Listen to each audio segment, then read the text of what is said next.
Muna dyan, eh. Okay, oy, marami nakakaalam. Alright. So, welcome everyone. This is your 2 p.m. family and I'm glad to be here today sharing the word with you, and I want to honor our pastors for giving me really the opportunity to be the one standing here. You know, parang thinking about this and preparing, parang may kind of feel bad for you guys kasi parang marami namang, bakit ako? Yung gano'n, parang, sige pa, but I want to take on the challenge because I know, like Pastor Christian said, we as a church believe in the next generation. So I want to step on here believing in faith that God has a word for us this morning. And anyone here, again, first-timers? First-timers in the house, we do want to welcome you again if it's your first time to be here. Kung nahihiya ka man, wag po kayong mahiya. Mayroon ding first-timer na nandito sa unahan. I can totally relate with you. First time ko rin po magpipreach. So, memorable ito. And I'm glad to be sharing this memorable moment with all of you. So, I'm excited for this word, and we've been going through this series about New Gen for the past 3 weeks now. We've talked about the life of David and different relationship that revolved around him. And as a church, we are a multi-generational church. We've been saying that, we hear that, and we believe in reaching out the campuses and the next generations. Not just here in Pasig, but also globally across our nation as well. Because we believe that they have a calling in them, and we believe that the next generation needs to set apart their lives for God. So today, our goal is by the end of this preaching and this message, as we look back in the life of David and another relationship that revolves around him, we will have a better understanding of what it means to prepare the next generation for success and to continue the mission that God gave for him. And I want to invite everyone to stand up as we read God's word this morning. And if you're coming in here quite a while now, I hope you do have your own Bible because that's the only thing that we've been talking about here in church. So, iba po pag may sarili kayong Bible. So open your Bibles to 1 Chronicles chapter 29, and we will read from verses 1 to 5, then we will skip to 18 to 20. This is the word of the Lord. And David, the king, said to all the assembly, Solomon, my son, whom alone God has chosen is young and experienced, and the work is great. For the palace will not be for man, but for the Lord. So I have provided for the house of my God, so far as I was able, the gold for the things of gold, the silver for the things of silver, the bronze for the things of bronze, the iron for the things of iron, and the wood for the things of wood, besides great quantities of onyx and stones for setting, antimony, colored stones, and all sorts of precious stones and marble. Moreover, in addition to all that I have provided for the house, for the holy house, I have a treasure of my own gold and silver, and because of my devotion to the house of my God, I give it to the house of my God. 3,000 talents of gold, of the gold of Ophir, and 7,000 talents of refined silver for overlaying the walls of the house, and for all the work to be done by craftsmen. Gold for the things of gold, and silver for the things of silver. Who then will offer willingly, consecrating himself today to the Lord? And skip in verse 18. Says here, O Lord, the God of Abraham, Isaac, Israel, and our fathers, keep forever such purposes and thoughts in the heart of your people, and direct their hearts toward you. Grant to Solomon, my son, a whole heart, that he may keep your commandments, your testimonies, and your statutes, performing all that he may build the palace for which I have made provision. Last verse, then David said to all the assembly, bless the Lord your God. And all the assembly blessed the Lord and the God of their fathers, and bowed their heads and paid homage to the Lord and to the king. Let's pray. Father, thank you for your word. And we believe, Lord God, that this word, Lord God, is the one that will change our lives and and our hearts, Lord. And may this be not just a double-edged sword that will penetrate our hearts, but soften our hearts as well, Lord God. And let your word be like seed planted in our hearts, that as we go here, it will bear fruit and bear fruit in our lives and our families and wherever you have placed us. Thank you, Lord, in Jesus' name. Amen and amen. You may now sit down. So the text that we just read, the book, saan yung book na yon, it's the book of Chronicles. And it's a book about history. Sino dito na estudyante ka, you love history classes? Meron ba? Few? Pero as Filipinos, we know na di ba? Tayo, historical tayo eh. Kabisado mo pa nga yung pagkakamali nung friend. Di ba? Yung ni Mr. or ni Mrs. historical, naalala pa. Or minsan hysterical daw.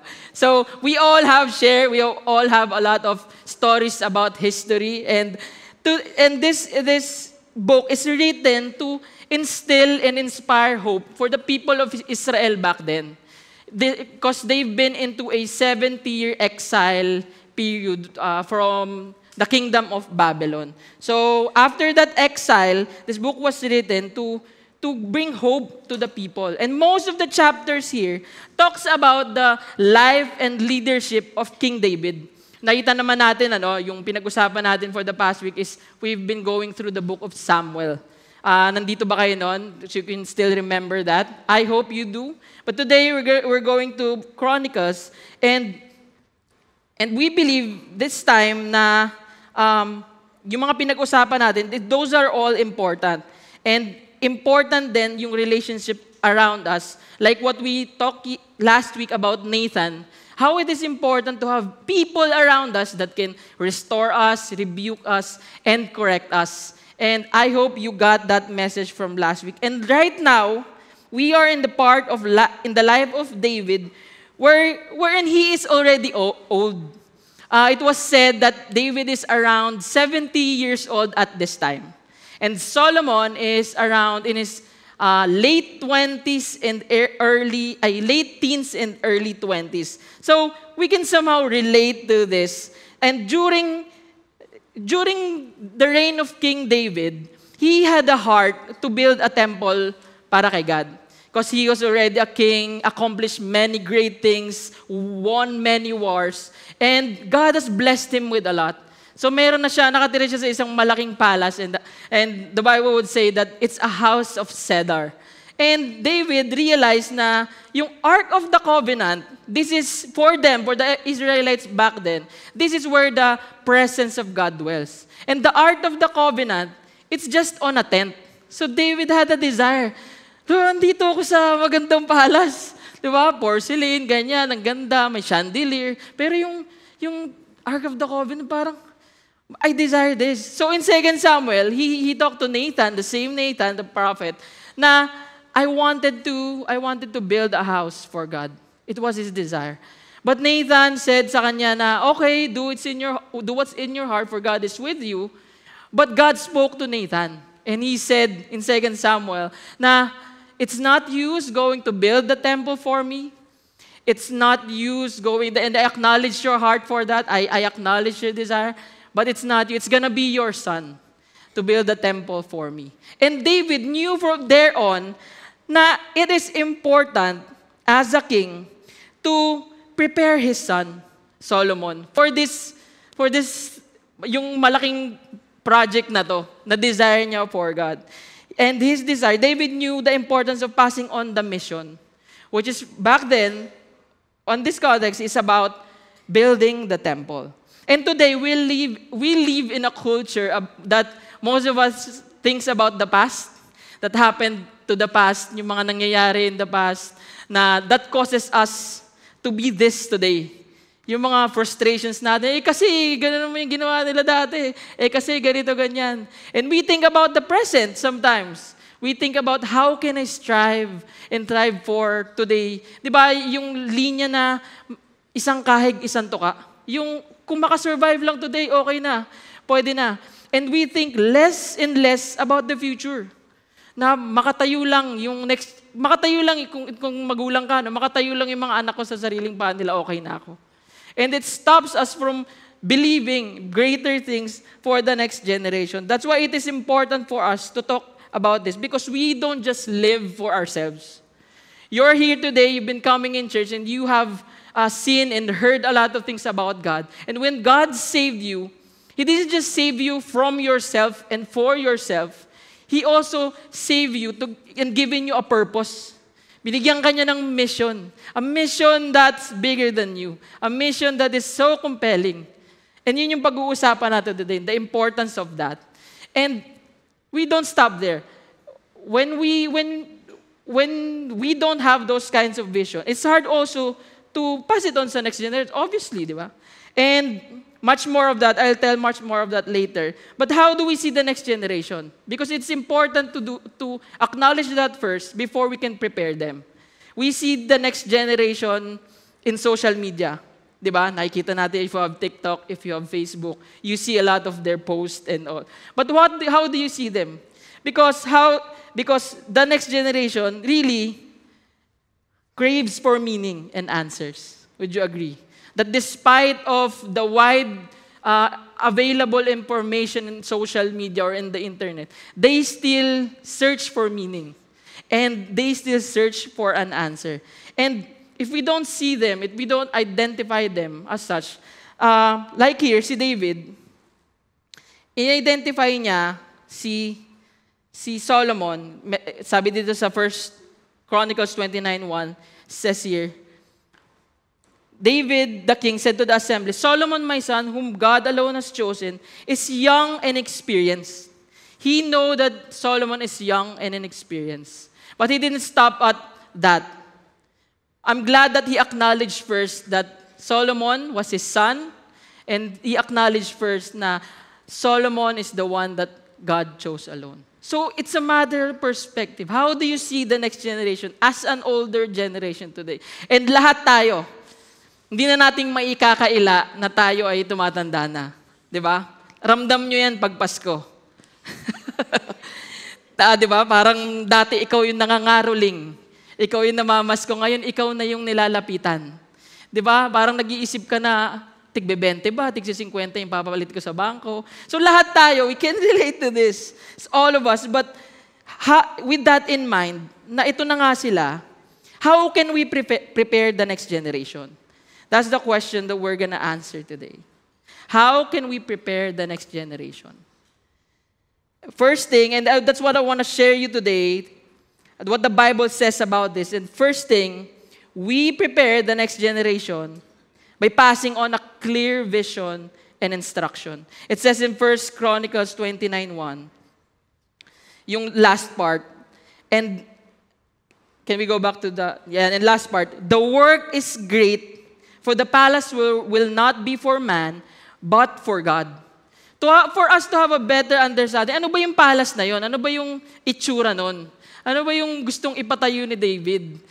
Bungalow lang ba yan? Building or anything? We can go back in 1 Chronicles 22:5 where he somehow elaborated it a bit more. It says here, for David said, Solomon my son is young and inexperienced, in the house that is to be built for the Lord must be exceedingly magnificent, of fame and glory throughout all lands. I will therefore make preparations for it. So David provided materials in great quantities before his death. So just by seeing this definition, we know that it's grand. It's a palace. Think about the palace na huli mong, di ba, parang Taj Mahal or Malacanang Palace. But more than that. And we know that he received this vision from God. And that's what he wants to pass on kay Solomon.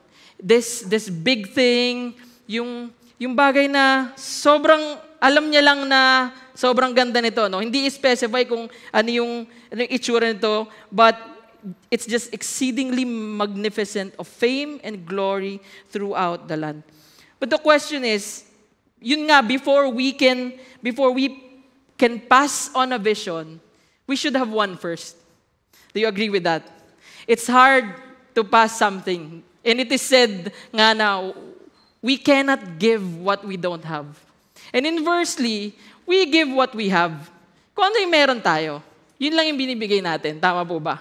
Kasi yung ano yung nakikita natin, maybe nakikita natin, mapagtapos lang sila ng pag-aaral, okay na. Makatungtong lang sila sa sarili nilang mga paa, okay na. Magkaroon lang sila ng magandang sahod, okay na. Or sometimes, how do you see them? What vision do you have? Pagpapagurang ko to. Para one day, pag napagtapos ko sila ng pag-aaral, sila naman yung babawi sa amin. Diba? We have that kind of thinking as Filipinos, right?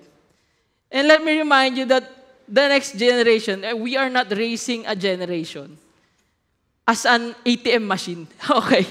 They have a calling bigger than that. And I know some of you, you've thought of that, but there is more. There is more that God wants for the next generation. And I pray today that God will give us a vision. Because for David, this was his heart. It was David's personal desire and devotion to God, a desire and devotion to honor God by building a house for Him. This was personal for David.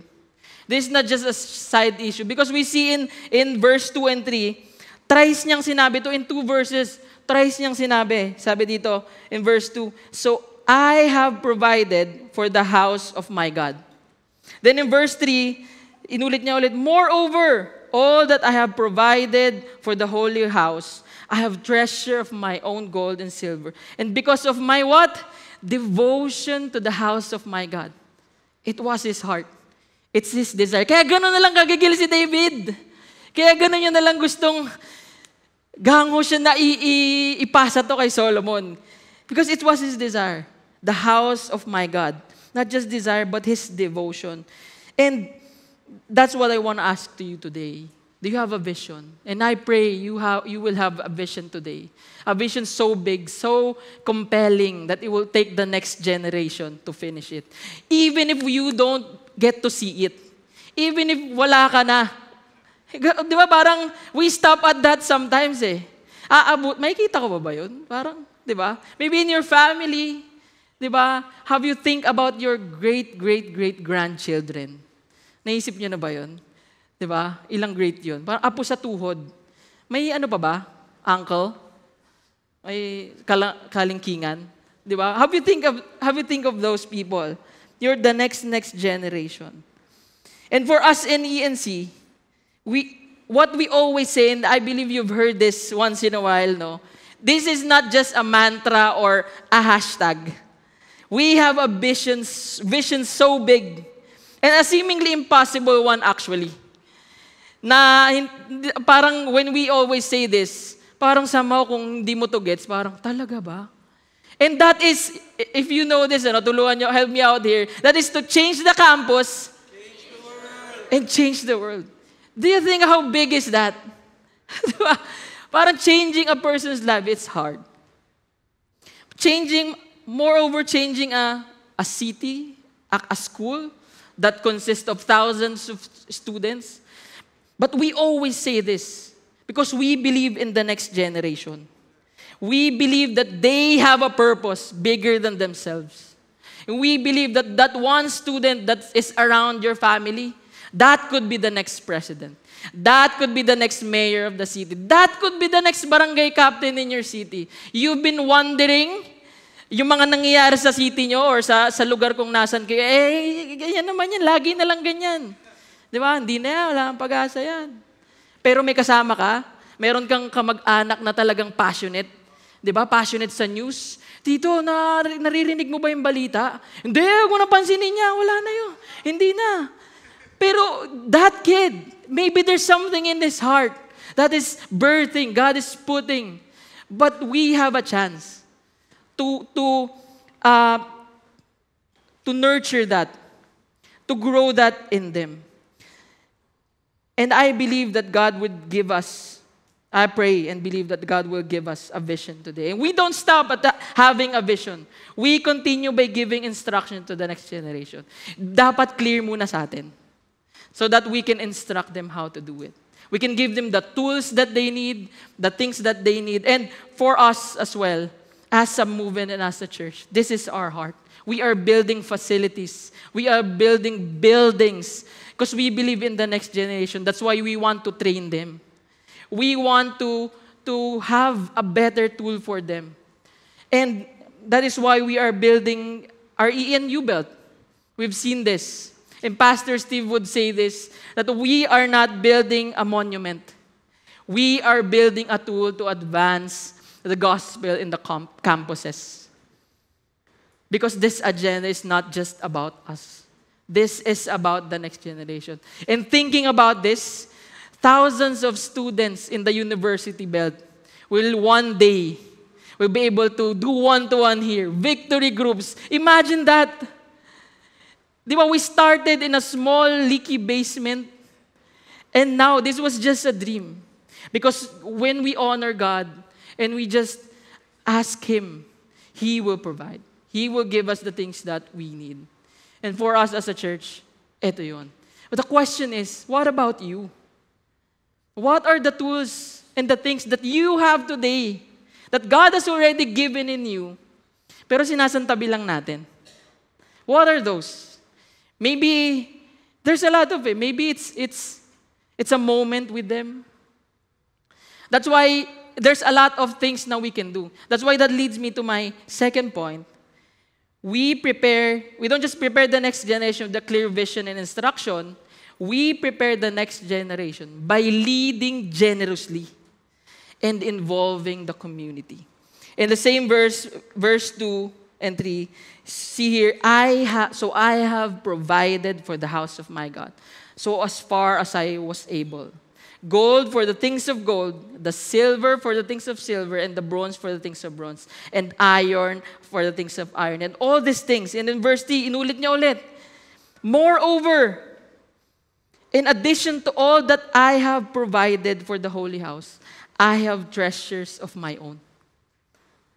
So hindi lang enough yung for the palace, but he also have his own treasure as king.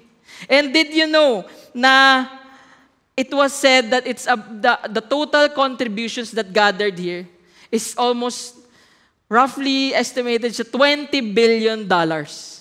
Ganun po kalaki, $20 billion. Sino dito may $20 billion ka? Wala naman, syempre, di ba? Or baka lang meron. Di ba? David demonstrated generosity by giving his own wealth for the building of the temple and encouraged others to do the same. The amount took in building that palace or temple is so big. Because the vision that David had is big as well.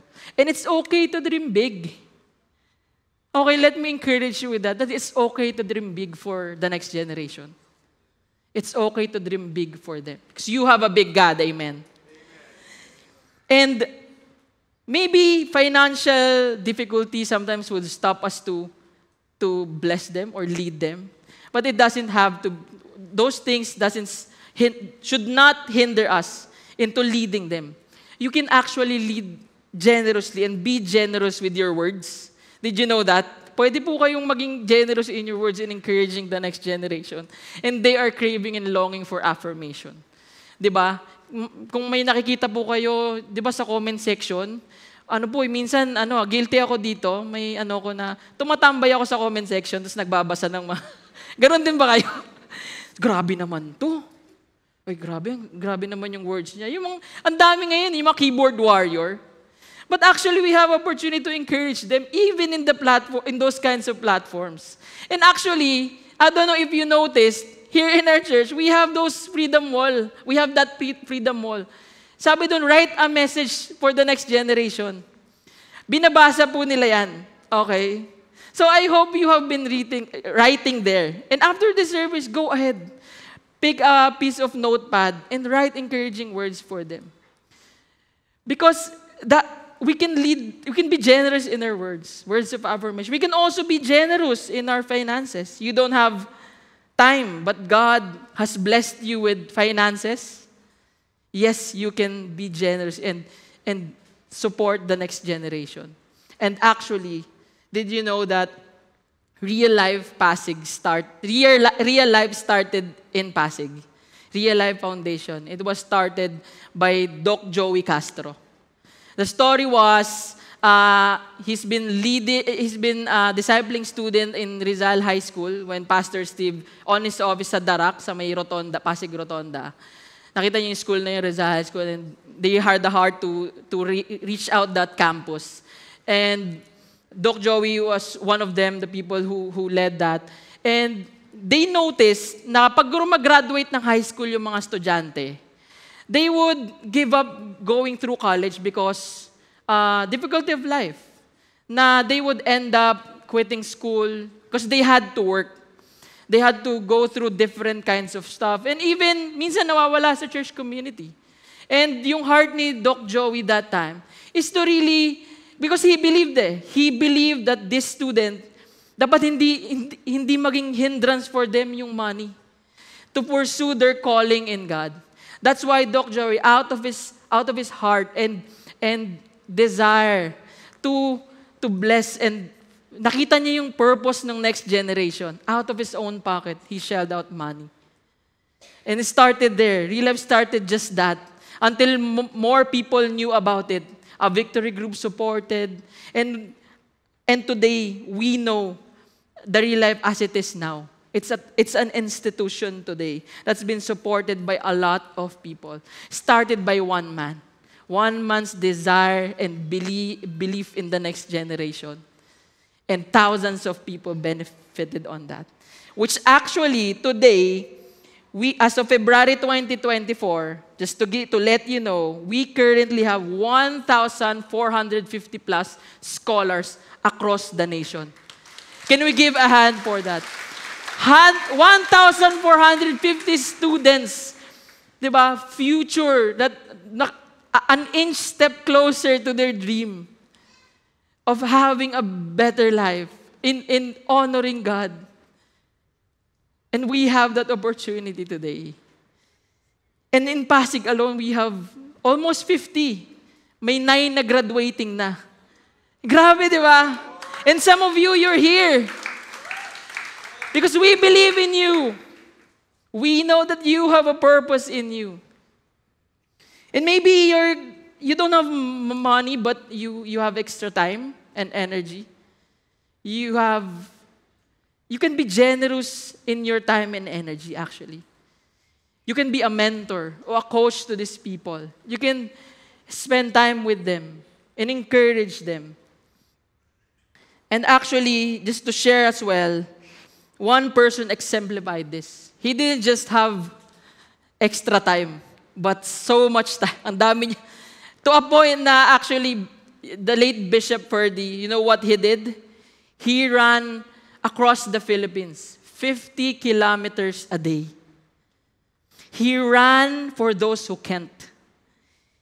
He ran for those people so that they will be supported. He ran. That's why yung announcement kanina, Race for Life. It was meant for us to because we believe in them, to support them. And he did this. He poured out his life and energy to this. Run 50, think about that, parang 50 kilometers a day. And I love this photo here. He posted it, crossing the finish line with L. He was not alone in doing this. He had people around him because they caught the vision. They believed for the next generation. So what do we have today that we can also contribute to this? What is God telling you today? Where can you lead generously? What area of your life can you take part in this? And lastly, you can be generous in impartation. Di ba? You can just bring along someone in your daily life. It was said that if you want to go fast, go alone. But if you want to go far, go with someone else. Someone that can help you. And you can be generous to someone. Sama nyo, yung mga pamangkin nyo, the people around you, the young generations that's around you. Let them see what your relationship with God looks like. We saw that in the life of David. The whole assembly was there. The whole assembly saw. David imparted not just to Solomon, but also to the leaders back then. They saw. And you know that, did you know na, kasi more is caught than taught. And a lot of what I've learned today is because I've seen in the church community how the people who supported me really taught me without saying things. Yung na-observe mo lang sila, ganito pala yung itsura ng may relationship with God. And that means a lot.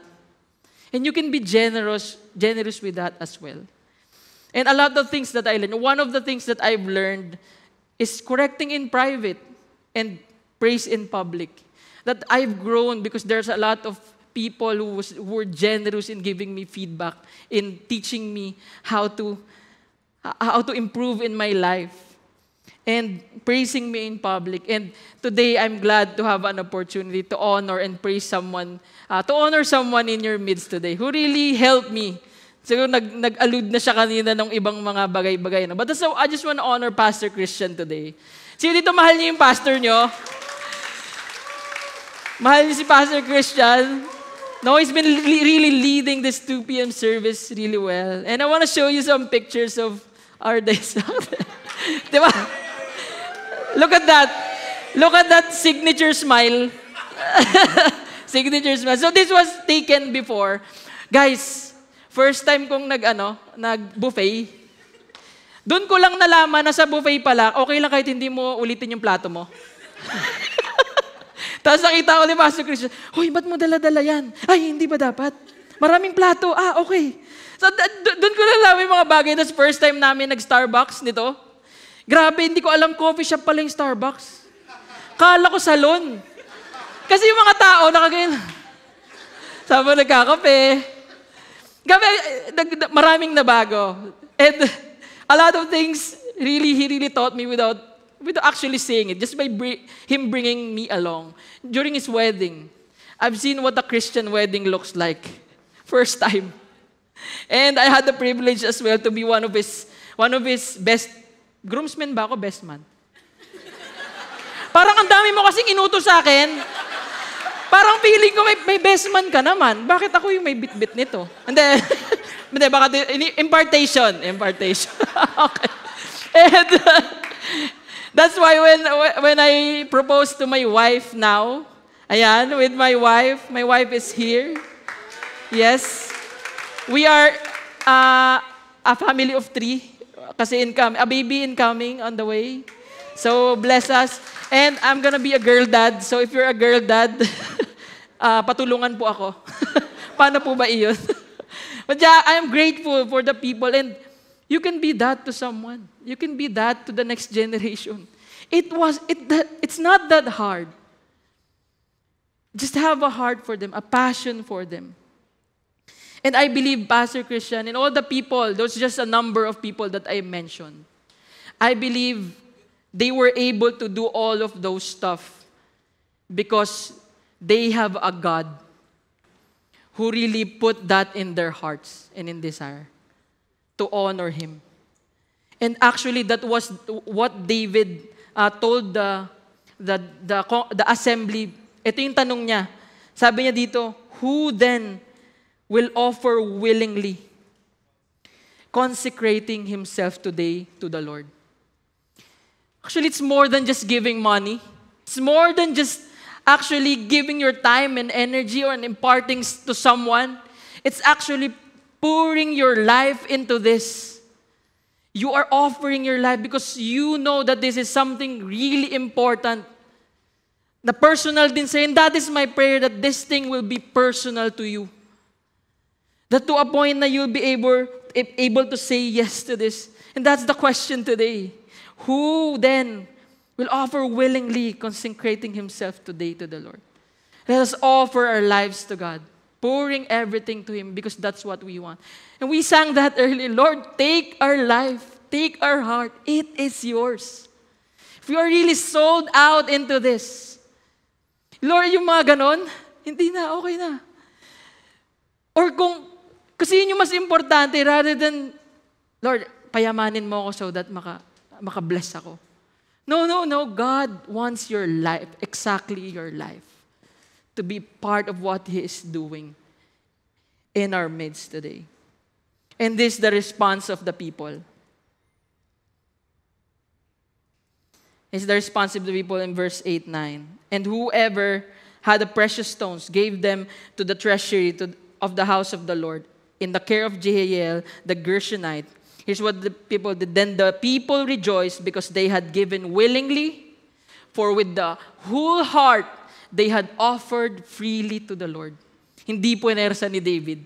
Asking. He had all the means and the opportunity to just, tara guys, sige, bigay ka na. King ako. Diba? Parang hindi ganon. He offered, they gave willingly to this because they understood the importance of preparing the next generation. And lastly, we prepared the next generation by directing them to God. We are not saying this just to tell you now, oh, just give it to this, give it to that. We want to let you and direct you to God because He is the one who blesses us. He is the one who gives everything. And in-acknowledge yun ni David in his prayer, in the verses in the middle of what we read. He acknowledged in the midst of the assembly that all that we have comes from you, Lord. And all that we can ever give and support into this and pour our lives, it all comes from God. And that's where we will direct the next generation. That's where we will offer them. We direct them to God. It says here in verses 18, 19, O Lord, the God of Abraham, Isaac, and Israel, our fathers, keep forever such purposes and thoughts in the hearts of your people, and direct their hearts toward you. Grant Solomon, my son, a whole heart that he may keep your commandments, your testimonies, and your statutes, performing all, and that he may build the palace for which I have made provision. You know what? Ultimate success can truly be found in God's presence. Let me say that again. Ultimate success can only be found in God's presence. It's when we draw near to God. That's where we pull them in, yung next generation. See, this is my God. It's what David, he's praying. Binababa niya yung relationship niya kay Lord, kay Solomon. And more than the money, all those things, mauubos yun. Makakalimutan yun. Pero we serve a God that is same yesterday, today, and forever. That when we give it to the next generation, ito yung pangahawakan nila.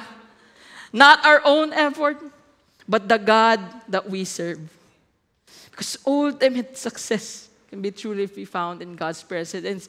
And David even wrote this. Ganito niya kamahal si Lord. At ito yung nakita ng mga tao. In this famous psalm, we would always hear this. Sabi niya dito, Psalm 27 verse 4. One thing have I asked of the Lord, that I will seek after, that I may dwell in the house of the Lord all the days of my life, to gaze upon the beauty of the Lord and inquire in His temple. This is how He loved this God. And I pray that this will be personal to us. That we may grow in our personal relationship with God. So that the people, the next generation, will see it. Diba? Yung famous na song, every breath you take, every move you make. The next generation is watching. In-edit na yung lyrics. They are watching us. They know. They can see you guys. In your family reunions, in your dinner time. Then they know that you are a Christian. They know. They can see. What does it look like? I hope they will see the light and the salt that we are in God. I hope we will be a reflector of who God is. I hope that this will be our heart. And in summary, we prepare the next generation. And this is where I want to end. We prepare the next generation by passing on a clear vision and instruction where it should be personal to us, like how it is with David. Now we receive a vision from God and we pass it on to them clearly. We prepare the next year by leading generously and involving the community. The whole assembly saw what David did there. And he invited them, not to himself, but to the Lord. And lastly, we prepare them by directing them to God. Not to an agenda. Okay? Not to a thing that perishes away, but to God Himself, who can truly and who can fully, completely give us the success. Because we will pass away. We will be forgotten. Yes, that's the reality. Generations from now, we will be forgotten. Whatever you've accomplished here, diba? The generations will, but if we direct them to God, they will not forget who God is. Because He is the same yesterday, today, and forever. And at the end of the day, all glory and honor belongs to God. Actually, it was, di ko na nasulat yung verse, no? But I love what happened in verse 20. Then David said to all the assembly, "Bless the Lord your God." And all the assembly blessed the Lord, the God of their fathers, and bowed their heads and paid homage to the Lord and to the king. They worshiped all together. And imagine a generation na because of what we are gonna do today or what we are keep on doing today, imagine a generation who all together worships God. Think about that. A generation where corruption is not there. A generation where not jaywalking hindi na present. That generation where everyone is worshiping God together. And that is my prayer. And all of us, tingnan mo yung katabi mo, you have a part to play. Tell them, you have a part to play. Isa pa, sabihin mo dun sa kabila naman. Sabihin mo sa kabila, we are in this together. We are in this together. Huwag mo na kantahin. We are in this together. And as we end, I want to take this opportunity to honor as well yung generation before. Kaninang 10 a.m., pinag-pray ito, na-shock din ako na I had to raise my hand na rin pala kasi tatay at nanay na pala kami.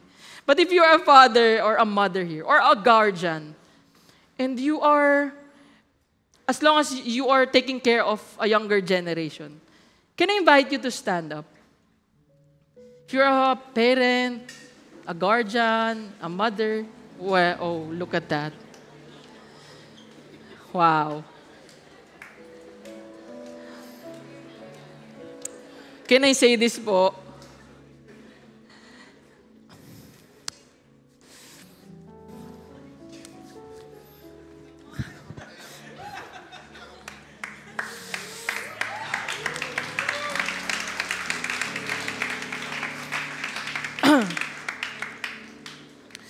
Ba't may tissue? May pa-tissue. Can I say this? Thank you for not giving up on the next generation. Thank you so much for being here today. It's not an accident that you're all here and you are playing a crucial part. Don't think about na, tanda na ako, ilang years na lang yung natitira, baka hindi na para sa akin yan. God, I pray that God would give you this, a vision for the next generation. And you're here today listening to this. I just want to say thank you po. Can we give a hand to these people? I want to pray for all of you. God will give really, that this will be something personal to you today. And your kids at home. Pass it to them. Let me pray for you, Father. Thank you for the older generation. Thank you for this mom and dads, uncle, tita, tito, that is here today. Lord, may you bless them. May you give them the boldness, the strength that they need to really guide and lead the next generation. Us, and even my future kids, our future kids, Lord God. Lord, give them, because ultimately it's going to be you who's going to sustain them. We're going to give them provision so that they can pass it on fully to the next generation. Lord, may you give them the desires of their hearts. And may you give them peace, that the future is secured in you, that their kids is secured in you, because they have you. They don't have to worry about the future of their kids, of the thing, yung mga inaalagaan nila within their sphere. Because as long as they have God, their future is secured. Thank you, Lord, for today. Thank you for the people that are here. In Jesus' name, amen and amen.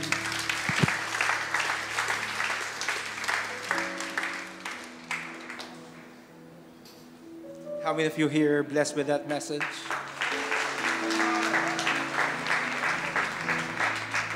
Talking about the next generation, I really can't help but cry. Imagine when I first saw Melfred, when he was a student, it feels like it doesn't have any purpose at all. Trying to do Dota right after right after this class, but look at him right now. By the grace of God, he's a bearer of the Word of God. And we're gonna try to look at the student around us. I really believe God deposited something amazing in their lives. Yes, we're so blessed with this prayer sa lahat ng mga magulang dito, sa lahat ng guardian dito. But we really want to take this opportunity as well to partner and even pray for the next generation. If you're a student, can I ask you to stand up? Kung estudyante ka, tayo ka. Palakpakan naman natin itong mga estudyante ito.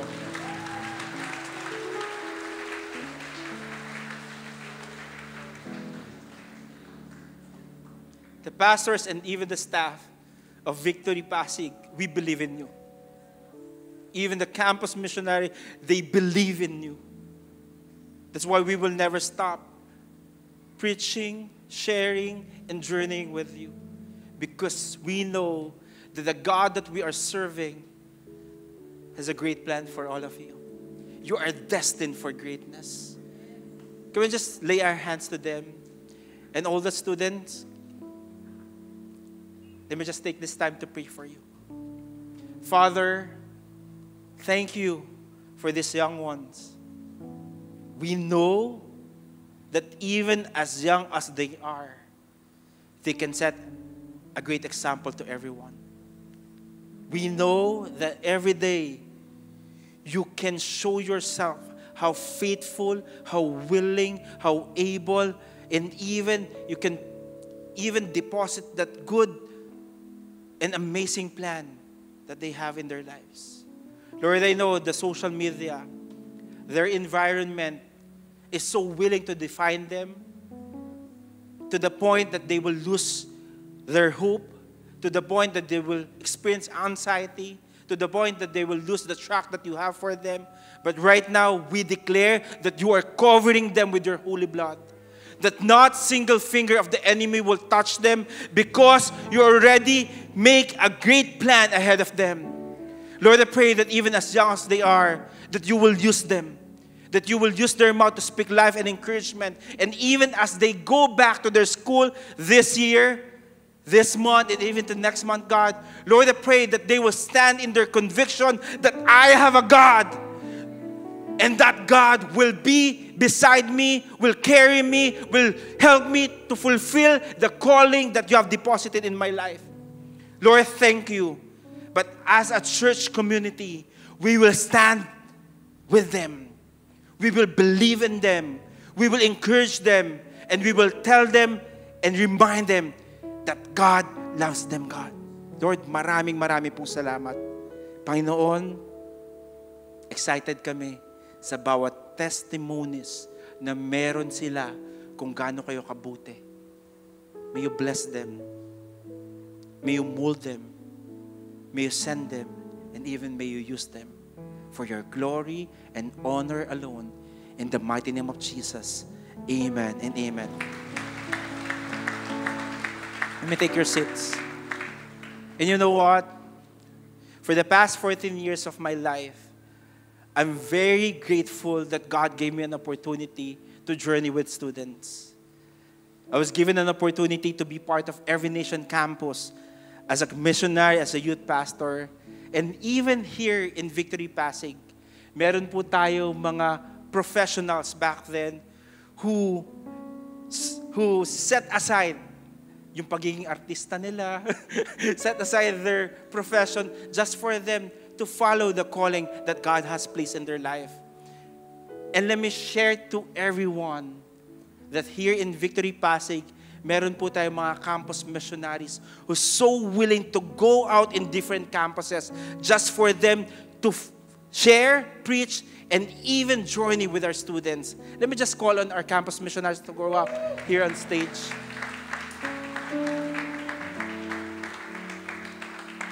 We have 10 missionaries. At ito po mga missionaries natin, they answered the call. They believe that God called them to go to different campuses so that they may be able to speak life and encouragement to our students. Wala po silang kung iniisip everyday, kundi kung paano nila mapipreach yung gospel. Kapag biniyak niyo po yung puso ng mga yan, campus, estudyante, ang laman yan. Because naniniwala po kami na we need to prepare the student for life. Leadership, integrity, faith, and excellence. But the great thing about it, you can be part of what they are doing. You can be part by sending them in the mission field. And even you can be part of what they are doing in teaching, doing seminars in different campuses. Alam niyo po ba, all of them are raising support. Our church is also partnering with them. I also partner in a missionary because I believe in what they are doing. And as a church, we're giving every opportunity to everyone to partner with them. If you are here, you want to partner with them financially, you can do so. Meron po tayong QR code. Via, usod ka ng konti, baka hindi nila makita. You can scan that QR code.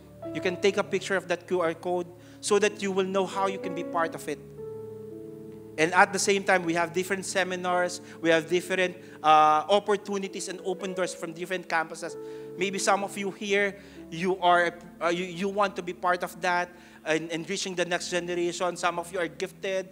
May mga different talents kayo that can be used in order for us to reach out the next generation. You can also scan that QR code so that you can be part of it.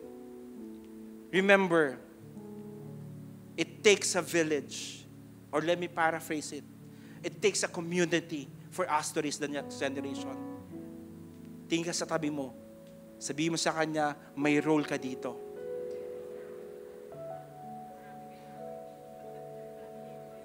And at the same time, can you just give a hand to our campus missionaries?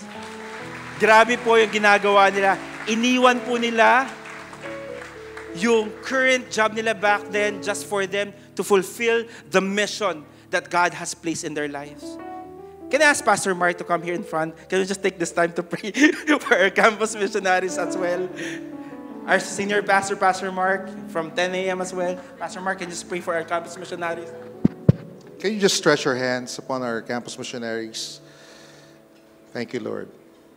Father, we thank you that even from the start of our movement back in 1984, even until today, Lord, we kept, Lord God, that mandate, that mission, that values, that vision to go out to the campuses and raise up, Lord God, the students to be leaders. And Father, what we're experiencing right now is just the history of your faithfulness.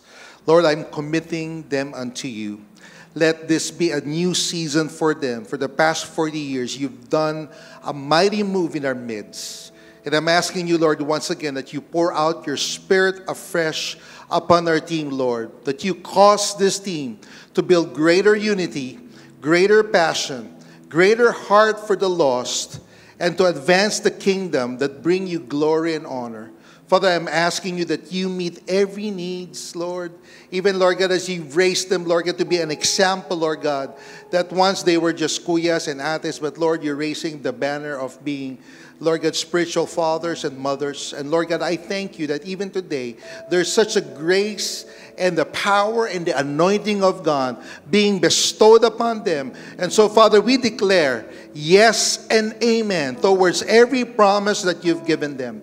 Father, what a great future ahead of us, because there's not only them, but there's going to be more even in this service, Lord. And we call forth, Lord God, the calling of God. For those people who's here today, probably they're just students, single people, or probably they're married. Lord, we call forth the call of God to step out in faith and believe in you, Lord God, that they'll be answer the call of God as campus missionaries in the name of Jesus. And so we want to honor you and give you the highest praise and the glory, that truly this is your move and you will meet all our needs in the riches of Christ Jesus. In Jesus' name we pray, and everyone would say, amen and amen. Thank you, Pastor Mark.